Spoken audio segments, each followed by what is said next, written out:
వేణుంబాక విజయసాయిరెడ్డి మీద ప్రస్తుతం 22 క్రిమినల్ కేసులు ఉన్నాయి. అందులో 19 కేసులు సిబిఐ ఈడీ వాళ్ళు దాఖలు చేసినాయి. ఇప్పుడు తాజాగా ఇంకో కేసు యాడ్ అయింది. ఎన్ఫోర్స్మెంట్ డైరెక్టరేట్ కొత్తగా మరో కేసుని విజయసాయిరెడ్డి మీద నమోదు చేసింది. ఇది ఈ మధ్యనే వార్తల్లోకి వచ్చిన కాకినాడ సీపోర్ట్ లిమిటెడ్ అట్లాగే కాకినాడ సెజ్లో వాటాలని బలవంతంగా లాక్కోవడానికి సంబంధించింది.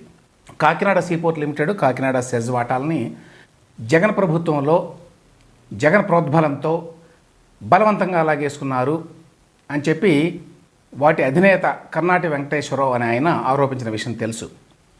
ఈ వ్యవహారంలో భారీగా మనీ లాండరింగ్ జరిగినట్టుగా ఎన్ఫోర్స్మెంట్ డైరెక్టరేట్ గుర్తించింది. కర్నాటి వెంకటేశ్వరరావు ఇచ్చిన ఫిర్యాదు మీద ఏపీసీఐడి ఇప్పటికే ఒక ఎఫ్ఐఆర్ నమోదు చేసింది. ఈ ఎఫ్ఐఆర్ ఆధారంగా రంగంలోకి దిగిన ఎన్ఫోర్స్మెంట్ డైరెక్టరేట్ ప్రాథమిక విచారణ జరిపింది. ఇప్పటికే భారీగా మనీ లాండరింగ్ జరిగినట్టుగా గుర్తించి దాని ఆధారంగా మనీ లాండరింగ్ నిరోధక చట్టం అంటే పిఎంఎల్ఏ అంటారు, prevention of money laundering act, దాని కింద అభియోగాలు మోపింది. Enforcement case information report ECIR అనేది కూడా నమోదు చేసింది. విజయసాయిరెడ్డితో పాటు వైవి సుబ్బారెడ్డి కొడుకు వై విక్రాంత్ రెడ్డి, విజయసాయిరెడ్డి అల్లుడు సోదరుడు అట్లాగే అరబిందో సంస్థ యజమాని అయిన పెనక శరత్చంద్రారెడ్డి, విజయసాయిరెడ్డి నామినీ సంస్థగా పేరొందినటువంటి పీకేఎఫ్ శ్రీధర్ అన్న సంతానం ఎల్ఎల్పి అంటే ఆడిటింగ్ సంస్థ, ఇది వాళ్ళ ప్రతినిధులకి ఈడీ ఈ మధ్యనే మీరు విచారణకు హాజరుకండి అని చెప్పి నోటీసులు జారీ చేసింది. అయితే హాజరు కాకుండా వీళ్ళంతా కూడా సాకులు చెప్పారు. ప్రస్తుతం పార్లమెంట్ సమావేశాలు జరుగుతున్నాయి, అందువల్ల నేను విచారణకు రాలేను అని చెప్పి విజయసాయిరెడ్డి, అనారోగ్య కారణాల వల్ల హాజరు కాలేను నేను అని చెప్పి విక్రాంత్ రెడ్డి, నేను చాలా బిజీగా ఉన్నాను, చాలా పనుల్లో ఉన్నాను, అందువల్ల విచారణకు రాలేను అని చెప్పి శరత్చంద్రారెడ్డి, ఇట్లా ఒక్కొక్కళ్ళే ఒక్కో సాకు చెప్పి ఈడీ విచారణకి గైర్హాజరయ్యారట. ఈ నేపథ్యంలో ఈడీ మరోసారి వాళ్ళందరికీ నోటీసులు ఇవ్వబోతోంది. ఈ నలుగురితో పాటు ఈ వ్యవహారంలో రికార్డుల ప్రకారం అంతిమ లబ్ధిదారు ఫైనల్ బెనిఫిషియరీ ఎవరు? Aurobindo realty and infrastructure private limited, Aurobindo company, ఇప్పుడు ఆరో అని కూడా పేరు మార్చారు దానికి. ఆ కంపెనీకి దాని డైరెక్టర్లకి ఈడీ వాళ్ళు త్వరలో నోటీసులు ఇవ్వబోతున్నారు. ఇక ఏపీసీఐడి ఆంధ్రప్రదేశ్లో నమోదు చేసినటువంటి కేసులో కూడా చర్యలు మొదలైనవి. సిఐడి ముందు విచారణకు హాజరు కావాలని చెప్పి శరత్చంద్రారెడ్డికి ఇప్పటికే నోటీసులు ఇచ్చారు. తరువాత దశలో మిగతా నిందితులకు కూడా నోటీసులు ఇచ్చి విచారణకు పిలుస్తారు. ఏమిటి ఇందులో ప్రధాన ఆరోపణ? బలవంతంగా వాటాలు కొలగొట్టారు అనేది.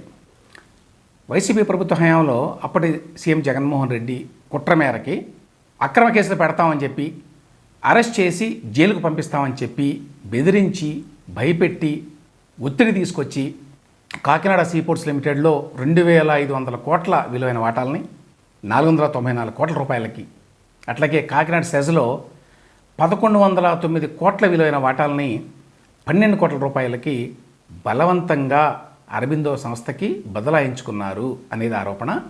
దీని వెనక జగన్మోహన్ రెడ్డి ఉన్నాడు అనేది కూడా ఆరోపణ.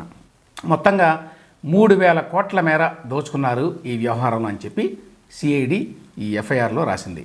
నేరపూరిత బెదిరింపు, మోసం, నేరానికి ప్రేరేపించడం, ఫోర్జరీ, నేరపూరిత కుట్ర, వ్యవస్థీకృత నేరం అని చెప్పి ఈ సెక్షన్ల కింద ఛార్జెస్ని ఫ్రేమ్ చేశారు. ఇందులో సహజంగానే మనీ లాండరింగ్ అంశం ముడిపడి ఉంది. దానివల్ల ఇప్పుడు ఎన్ఫోర్స్మెంట్ డైరెక్టరేట్ కూడా రంగంలోకి దిగింది.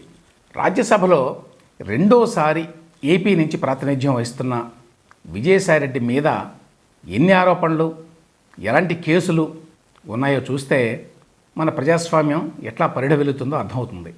ఆయన ఎన్నికల్లో సమర్పించిన ఎఫిడవిట్ ప్రకారం విజయసాయిరెడ్డి మీద ఇప్పటికే ఉన్నటువంటి ఆరోపణలు ఇవి. Charges related to cheating and dishonestly inducing delivery of property 11 charges అట. Charges related to forgery for purpose of cheating అనే దాని కింద 6 ఛార్జెస్ అట. Charges related to punishment for bribery 2 ఆరోపణలట. Charges related to criminal breach of trust అనే దాని కింద 2 ఆరోపణలు. Charges related to assault or criminal force to a woman with intent to outrage her modesty అనేది ఒక ఛార్జ్ అట. ఈ విషయం మనకు తెలియదు ఎప్పటివరకు. విజయసాయిరెడ్డి మీద ఒక మహిళతో అసభ్యంగా ప్రవర్తించాడు, అవుట్రేజ్ ఆఫ్ మోడెస్టీ అనే దాని కింద కూడా ఒక కేసు ఉన్నదట. అట్లాగే charges related to voluntarily causing grievous hurt by use of acid etcetera, ఇదొక ఛార్జ్ అట. ఇది కూడా మనకు తెలియదు. యాసిడ్ పోసి అవతల వాళ్ళకి గ్రీవియస్గా హర్ట్ చేశాడు అంటే తీవ్రంగా వాళ్ళు గాయాల పాలయ్యేట్టుగా చేశాడు అనేటువంటి ఆరోపణ కూడా ఉందట విజయసాయిరెడ్డి గారి మీద. ఇంకో charge related to voluntarily throwing or attempting to throw acid అని కూడా ఉంది. ఒకటేమో యాక్చువల్గా యాసిడ్ పోసి గాయపరిచారు అని, ఇంకోటేమో యాసిడ్ పోయడానికి ప్రయత్నించారని.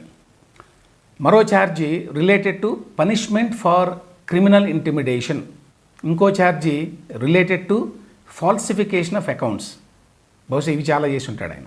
ఇక charges related to punishment of criminal conspiracy అని చెప్పి 12 ఛార్జెస్ ఉన్నాయట.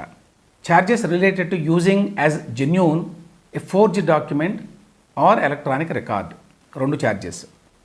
ఇంకొకటి charge related to punishment for voluntarily causing hurt, ఇంకో charge related to word, gesture or act intended to insult the modesty of a woman, ఇంకో charge ఉంది మరి, ఒక మహిళతోటి అసభ్యంగా ప్రవర్తించాడు అని చెప్పి. మరొక charge related to punishment for wrongful restraint, ఇంకో charge related to punishment for rioting అట, ఇంకో charge related to acts done by several persons in furtherance of common intention, అంటే ఇది కుట్ర సెక్షన్ అనుకుంటాను. ఇందులో కొన్ని సెక్షన్స్ పోనీ రిపీటెడ్గా వేరే రూపాల్లో ఉన్నాయని చెప్పి అనుకున్నా కూడా మొత్తం 22 క్రిమినల్ కేసులు ఉన్నాయి ఇప్పటికే. ఇప్పుడు కొత్తగా ఈ Kakinada seaport, Kakinada SEZ case కూడా దీనికి యాడ్ అయింది. ఇట్లాంటి వాళ్ళు ఆంధ్రప్రదేశ్ నుంచి పార్లమెంట్లో ప్రాతినిధ్యం వహిస్తున్నారు అంటే సిగ్గుపడాల్సింది ఆ రాష్ట్ర ప్రజలే.